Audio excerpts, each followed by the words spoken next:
Daghan nga mga katawhan karon ang mamili sa humay nga kanon. Dili ganahan sa humay nga puwa og brown o tapo kay kuno hagashas kanon. Ang ilang gusto kadto gyud nga humay nga puti ingon sa perlas katin-aw. Piskay kuno kay dali makatagbaw. Dili sila ang humay nga dikolor kay kuno bisan og kilisan og maayo matag-usap sagapsap. Dili sila adtong puwa kay kun mabahaw, perti kunong gahia. Labaw na ang humay tapaw. Dili sila mukaon kay sa tutunlan magpakatol. Diri tingali ta mapakyas. Kay di ay, ang mas maayo nga humay, kadtong ang nutrina nga naa sa linsok, wala mahurot ug kutkot sa ginalingay nga sa starch maghurot.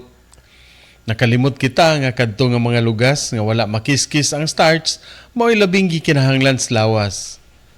Kay kanang puti nga humay, gikan kana sa brown ug puwa nga sa tantong galing, sa atong kaarte, gitangtang na hinuon nga gikinahanglan sa lawas.